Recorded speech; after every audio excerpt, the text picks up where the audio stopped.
And what a win it was yesterday, wasn't it? 18 years old, and she won the trophy. And what made the victory, the win, more precious for me personally is that Emma Raducanu comes with a very diverse background. She was born in Ontario, Canada, of a Romanian father and a Chinese mother. I think they were both professionals in the finance industry. And then at the age of 2, she came to the UK, grew up here, and for all intents and purposes, she is as British as any of us and as English as most of us. But it is that diversity that caught my eye. Here is somebody that the whole media adopted yesterday after this wonderful victory and hailed her as the new miracle woman of tennis, not only for the United Kingdom, but worldwide. And here she comes with such a mixture of diverse genes. In fact, both her and Leila Fernandez are the same, two teenagers, two wonderful players who really gave us a moment or two of anticipation, at least yesterday, as the match was relayed on Channel 4. Welcome to Intuitive Reactions, the MENA and Gulf regions. Today, Sunday, the 12th of September 2021. And I would like to basically only give you a few hints at what I might be talking about in the next weeks. Why hints? Because frankly, I'm trying to get into the swing of things, trying to remind myself that I have recorded so many YouTube episodes in the past, and it is time for me to go back into it. So please do bear with me, be patient, be compassionate. It's still this very funny season, and it's been more funny than many other times. This funny season between summer and autumn, and particularly this year with the equally strange sensation of the COVID pandemic. So today, for this 33rd episode, I'm just going to touch on three topics, and I'm going to leave yet again food for thought. The first one is the famous escape of 6 Palestinians from the Gilboa prison. Now, a lot has been said about this.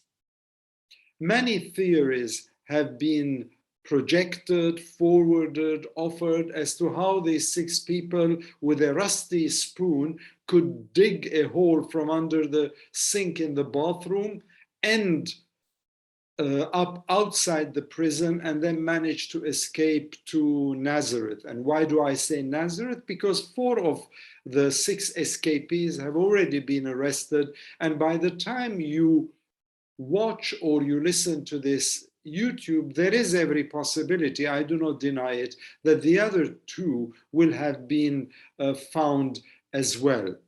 So many theories have been, how could they have known where to dig, how to communicate with the outside world? I suppose one way of putting it is to say that, one theory at least, is that it is due to the publication of a blueprint of the prison on the website of the architects who were involved in its construction. Now, maybe, I don't know. Perhaps having those 6 escapees in the same cell allowed them to brainstorm a bit better. Maybe it was the decision not to switch on the jamming device that could have perhaps stopped them using their smuggled mobile phones to communicate with the outside world. I don't know. I suppose one day, at the moment it's all hush-hush, It's all top secret, but one day we will know that we'll find out the full story, and who knows, one day we might even get a film or a documentary out of it. But for me, that is not the only important or interesting point. For me, the interesting point is that whilst those 6 were chased and have been described by Israel and its authorities as terrorists, Palestinians across the whole Palestinian society were euphoric that they had actually managed to cheat the odds and escape prison. Now, that's not because Palestinians have got their brains working in a different way, that they're wired differently, or that they're so bizarre that they would cheer 6 escapees from prison. No, it's because of all this pent-up angst, frustration, oppression, repression that they have felt collectively as a Palestinian people throughout an occupation, a nasty occupation that has lasted, one way of putting it, and is to say since 1967. Let's not go before that. And this escape was almost like giving the 2 fingers to the occupation and saying we still have enough spirit in us to escape. Of course, 4 have been caught. I wouldn't really want to be in their shoes. They're brave men who fought all the odds and managed to escape, and then they were caught, if I'm not mistaken, somewhere in Nazareth. But for me, the lesson is not how they escaped.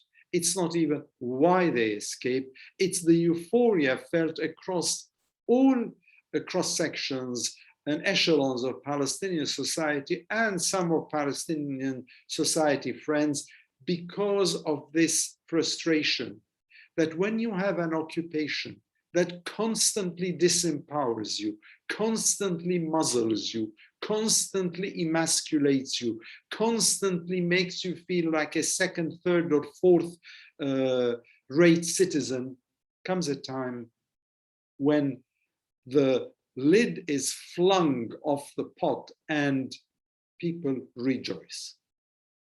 The other thing I wanted to sort of briefly share with you is that finally, after 13 months, we've got a new government in Lebanon, led by Prime Minister Najib Miqati. Now,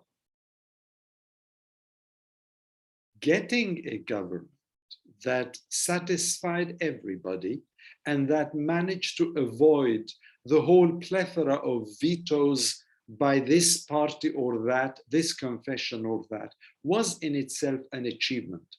But what is more of an achievement, if it happens, is to try and stop the free fall, the meltdown of Lebanon financially as much as anything else. At the moment, Lebanon is in a very unhappy place. Electricity, water, medicines, food staples, transport, whatever you can think of, the bare trimmings of a half-decent life are no more. Hospitals were just about to shut down because they didn't have generators or fuel to run those hospitals.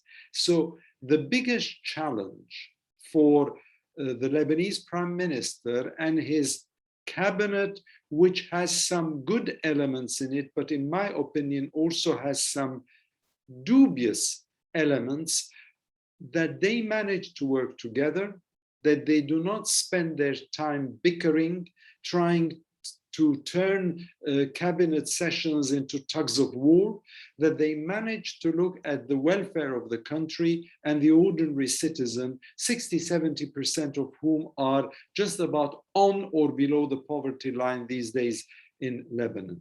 If they can do that, if they can communicate with the IMF, if they can get the monies that would help sustain the country and prevent it from collapsing completely, that in itself is an achievement. And to do that, the government has to understand that they are there to patch up the country, not to play politics. More of that later as well. I'll come back to those two themes, perhaps with James Abbott in our monthly Middle East analysis. I apologize, we've had a bit of a, what's the word? Jolt, a bump in the road with Middle East analysis, but this is the funny summer season. So hopefully you'll get a new episode for September soon. And I will come back to these two, as well as perhaps talk a bit about the elections in Morocco, Iraq, Syria, Libya, whatever, Yemen, whatever we might think of. But for the moment, I just wanted to share with you The Great Escape. That was the title of a film, wasn't it? From the Gilboa prison, which incidentally, and I didn't know this, I learned that in Arabic, Gilboa is Jalboua. I didn't know that. And Lebanon, also the formation of a new government, a ray of hope in a tunnel that was not figuratively, but literally dark for a long, long time. And the final thing I want to do today is to come back to Afghanistan. I keep disclaiming any knowledge of Afghanistan, any understanding of Afghanistan, and then I keep dragging you back to Afghanistan because it is the meal of the day, le plat du jour.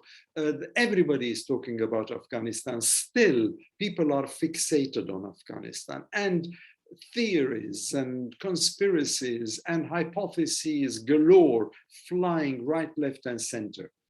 Let me just focus on a few points, food for thought again. I'm not going to elaborate. And they're basically on a number of what you might call security failures or characteristics of what is happening today in Afghanistan. The first one I would say is question many people are asking, is Al-Qaeda coming back as a consequence of the Taliban reclaiming the country? I would put a big question mark on that. That's not necessarily true. It doesn't necessarily have to happen.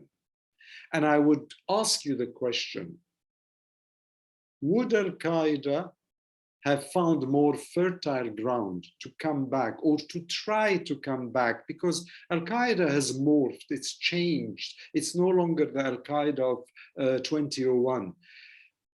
Would it have found more fertile ground during the Western presence in the country or during its absence? I leave it there now. The second question I would ask is what people are asking, is the Taliban fragmented? And I would say, not really. It is perhaps, we look at the pictures and we see them as a ragtag of people in jeeps, some of them American, going around trying to impose their own will upon the people whilst trying to show that they are in 2021 and not early 2001. But I think that if they were really fragmented, they wouldn't have been able to achieve as much as they did in such a short time. The third question that's being asked as well is, the Taliban triumphed because of foreign support. Perhaps, and perhaps Pakistan, perhaps others, directly or indirectly, China, Russia, some Arab states. But my question to you is, for the 20 years that the West, and particularly the Americans, have been training and beefing up the Afghan army, it collapsed so very quickly. The Question I would ask is, they had all that foreign support. They didn't manage to fight back. So that's another factor in this consideration. Yes, I know the corruption, I know the dispirited soldiers because of the realities in the upper echelons of politics, but I think that question still is valid. The other thing that I've been asked many times, and I've heard on the radio, on the telly, read it in the papers, the US withdrew too soon. My question is, it's a moot point. My question is, when would have it been the right time? Just think of it. And then when it comes to the future, what are frequently described as the gains of the last 20 years, which were true, and I've already touched upon this in a previous YouTube, were, in my opinion, gains limited to a minority of the women and citizens of Afghanistan who were urbanized, whereas the losses imposed on them by the relentless and brutal war, deaths, injuries, trauma, insecurity, economic loss, were far more broadly shared.